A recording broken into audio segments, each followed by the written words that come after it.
We got two different CJRB knives we're going to be checking out today in this video. What is going on, guys? Welcome back to the channel. My name is Miguel. You're watching Miguel EDC, the channel where we talk everything EDC gear here. And today we have two different size boxes from CJRB. What are they up to? I don't know. Let's go ahead and find out. This should be an epic unboxing here. A little bit of foreshadowing there. This first model we're going to be looking at is the, drum roll please, the Frack. What the Frack?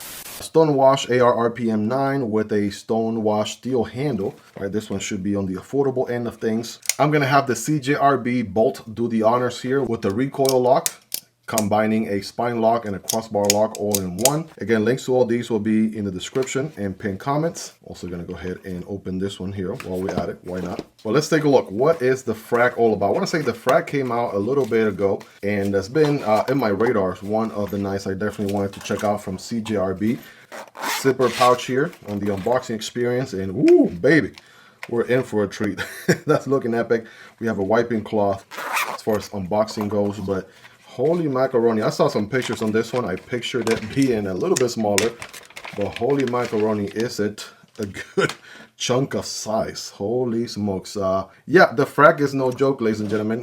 CJRB absolutely outdoing themselves, and it kind of gives me a little bit of the Pyrite back in the days. I know I got the Pyrite and the Pyrite Alt, both with the steel handles, and it kind of gives you a nice little weight to it. I do love the Frack pattern, right? Frack pattern kind of goes hand in hand. It is going to be a plunge lock, button lock, and we're going to have an epic blade in here. We have a deep pocket carry clip that's also reversible, and if you're ready, I'm ready.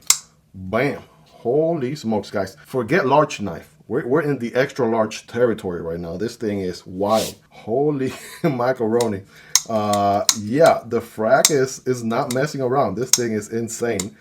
I almost can't believe this thing is actually this size. I was not picturing it being this large.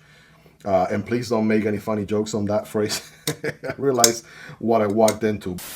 Yeah, this thing is, wow, absolutely wild. So multiple deployment options here. Spidey flick with the opening hole, thumb deployment.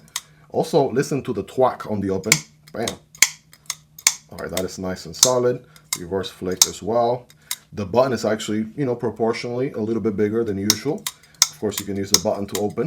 Right, talk about the quintessential of a fidgety knife, right? I remember when I started my journey in 2020, halfway through 2022, yeah, I got me some button lock knives, and I was just having the best time in my life. And yeah, they're still out there. They still work really good. Arguably not as strong as a button operated liner lock. Spoiler alert, we are going to be doing the wag test here in just a moment on this bad boy. It is not going to get a free ticket. We're going to put it through the subscribe stick of truth and see how it performs. But action so far on ball bearings, very, very nice. Now, of course, you know, I'm going to sit it down before you all yell at me. The geometry is my kind of sauce. Look at that. Beautiful Warncliffe blade, just what the doctor ordered. That is beautiful. Stonewash finish with a flat grind. We have AR RPM 9 steel, which is proprietary to CJRB. And it kind of gives it the whole monochromatic look that I absolutely love on a knife. The milling just kind of hits it as a home run, and I'm here for it. We have a lanyard hole back here for your lanyard solution, even like the little cutout or mill down section here, giving you better access when deploying the knife. Right, that's obviously where the hole lines up, so that gives you better access to the hole. Oh yeah, that is so good. And ladies and gentlemen, drum roll please. We're looking at almost, actually quite like right there, borderline 9-inch knife, overall length 4 inches on the blade, 3.5 on the cutting path, and the handle is going to be 5 inches. I mean, that's a crazy recipe. If you got big old bear paws, like the people who are usually in the comment section, Miguel, where the big knives at? Miguel, we want to see the big knives. Where they at? I got you, fam. Look no further. Now, ergos, I mean, come on, hammer grip. We got handle for days. Right? Obviously, with my baby size hands, I kind of look like Deadpool when his baby hand was growing after getting chopped off. That's the kind of baby hands I have. But I appreciate the gesture. Am I crazy? Or is your hand really small? About the size of a KFC spork. Forward choking option right here. This is perfect, right, for your index finger, able to get a better control of this massive blade. And this section here feels pretty good for the thumb. I mean, what a wild geometry. If you haven't picked up one of these, I mean, you are absolutely missing out. It's not like one of the brand newest models from CJRB, but if it's been on your radar or your bucket and you haven't picked one up, I got to tell you, man, this thing has got me with a smile from ear to ear right now. Pocket clip is very comfortable, as you would expect. This is just the default pocket clip from CJRB. You can easily mount it on the other side. If you're lefty, you would just use your index finger to push the button instead of your thumb, and it still makes it a very nice, great knife to use there, right, as a lefty, so ambidextrous friendly. Well, here we go, right? No time like the present to check out, right, the whack test for what it's worth. So haven't had any issues with CJRBs. I mean, they are one of the companies that have really figured out how to do a good plunge lock, button lock. While I'm here, I might as well just show you, we have good milling on the inside for weight reduction. And if they made them solid steel scales, obviously it would be way heavier. So this milling on the inside is absolutely mandatory. And it doesn't feel much heavier than it needs to be. Like I look at the knife and I look at the size and the weight, and it actually feels, relatively speaking, lightweight for the chunk of knife that you have, that you're carrying. So here we go. Finger safe, right? Got my fingers out of the way. I'm just gonna open it casually like you normally would. And a couple whacks here. Again, we did a couple whacks and no issues. Let's go round 2. And no button stick, by the way, especially after, you know, whacking it a few times. And I mean, the ball bearing action is just so good. One more time, thumb deployment here. This time, finger safe.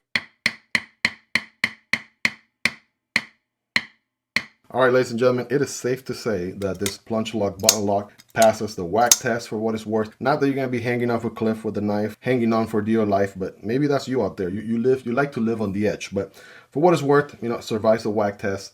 Not that you're really gonna be doing any Mission Impossible sort of mission with your knife. That should be pretty solid for everyday use, and you shouldn't have any issues. So the Frack is absolutely insane. I mean, how could we possibly top this off? Well, let's check out the next knife, because I'll tell you what, it comes in a bigger box. It's actually a little bit heavier. So let's actually get in here before I even tell you what model we're working with. We have a bigger pouch, relatively speaking, to the Frack. So I don't know, man. I don't know. It's gonna get really interesting here. Let's go ahead and take a look. Bada bing, bada boom. Holy macaroni, guys. We got a wiping cloth, and then we have, drumroll please, cue the meme, the big one. We got the big one here, ladies and gentlemen. It came! It finally came! The big one. We're talking about the titanium Tundra. Yes, we are. The titanium Tundra in the flesh. It is here. We're checking it out together. Holy macaroni, guys. We got a chance to check out the AR RPM 9 and G10 version, which is very affordable for an overbuilt knife like this one is. And this one here is for the people who want it. They want the overbuilt nature, but they want premium materials. And CJRB was like, okay, hold my beer. I got you. And they deliver, guys. So here we have titanium, beautiful bee-blasted titanium. We even have a pivot color in black. That's nice. Same milling going on as we saw on the budget version as well. Think of the Tundra as the drop point cousin to the Proponent, right? The Proponent was the OG overbuilt massive CJRB knife. And now we have the Tundra, and even have a premium version to the Tundra. We have a back flipper on this one, huge thumb studs. Pocket clip that it is reversible. Believe it or not, you can reverse this pocket clip even though it is a frame lock. So no company out there has an excuse not to do a reversible pocket clip on a frame lock. And if you're ready, I'm ready. We even have a lanyard here with this little pin. That's a little hint of something special we're going to be looking at in a second. And here we go. Flipper for the win. Bam. What a chunk of blade, ladies and gentlemen. We have a stonewash finish on S35 VN steel. Can we fit it all in frame? We will try. Holy smokes. That is looking absolute wild. Flat grind. And I mean, look at the jimping here on the blade. That is massive overbuild jimping. Kind of goes with the ethos of this knife, if you ask me. I mean, the thumb studs themselves are obnoxiously large. Let's go ahead and deploy here in multiple ways. There's your thumb stud deployment. I mean, when you deploy this thing, you know. Like, even look at the recoil on my hand. You know you are deploying yeah, some beef. Reverse flick. I mean, surprisingly, I'm able to get enough real estate here to do a reverse flick with the fingernail, and the sound is crazy. Holy smokes. So at least 3 different deployment options. You do have an insert for steel on steel contact right here, and I want to say the lockup is probably around close to 45, maybe 50% or so ish. You have a little bit of access from the show side, right? It's a little bit shorter on this end. allows you to push down and disengage. Right? Push down and to the left, easily disengage the knife. And check out the drop shot. I mean, the weight on the blade itself is just going to carry it down all the way shut. Love to see it. Holy smokes, this thing is a tank. Wow. Okay, CJRB, I see you're not messing around. I see you're not messing around. This thing is absolutely wild. We have 2 standoffs back here, and then we have the one little lanyard tube. This is basically your lanyard solution. Now, you can choose to either kind of go along with this or kind of keep the little pin, you know, a specific location, because what this pin is going to allow you to do is to add an additional lockup point. So we already have the frame lock, and then we can actually screw this pin here, I think from the show side, like this, and it's actually going to give us an additional lockup spot. So are we going fixed blade mode? Yes, we are. As close as we possibly can get to a fixed blade with a folding knife. There we go. Fully tightened all the way to the right. And now, even if I disengage the knife, there's a little bit of wiggle, but that blade is not going anywhere. If I let go of the frame lock, that is rock solid. We have 1 and also 2 points of contact, and you can probably chop with this thing for what it's worth. It is fully locked in place. And by definition, a fixed blade, obviously you got a full tank construction, yada, yada, yada. But with the folding knife, if you add additional points of lockup, additional points of contact to keep the blade right in that open position, you could get as close to a fixed blade as possible. And that's what you have here, right? Undoing it is very easy, right? Lefty loosey, very straightforward. And bada bing, bada boom, right? You can go ahead and fold the knife as usual. So, I mean, for how big it is, for how big it is, and the fact that I don't have the, I don't think I have the worthy hands for this knife. I feel like, you know, someone with bigger hands will probably wield this a little bit better. But for what it's worth, man, it's actually pretty easy to open and close and use. And somebody's going to be in the comments like, you know, I don't like that knife because it's too overbuilt for no reason. I don't get it. Why do companies do this and that? Listen, my guy, if that is you, maybe you're halfway through typing a comment. We all know who those people are, right? Clearly, CJRB, they know how to make a great EDC knife. I mean, look at the Bolt, for example. Look at the Pyrite. I mean, look at so many models, the Hectare, Prado. I could go on and on for days, but they also like to have fun, right? They are knife enthusiasts at the end of the day, right? They want to build something special. The Tundra is absolutely something special, without a doubt. And it is certainly going to speak to people who like this kind of knife, right? It might be good for an overbuilt sort of application or just for a collection piece, right? Here's the Proponent, by the way. This is the other overbuilt cousin. They also made a premium version of this one, also with the premium materials as well. They're about the same size. And here's the budget Tundra I was talking about, right? Actually, D2 steel, I stand corrected, with G10 handles on this one. It is a liner lock on the budget counterpart, and you do have the ability. This one also comes with a pin you can screw on here. Still gives you the same sort of fixed blade lockup position, additional point of contact. And yeah, these things are crazy. They are affordable if you're looking to pick them up at the affordable point, or they are a little bit more premium if you want to kind of spice things up and, you know, pick up the premium counterpart.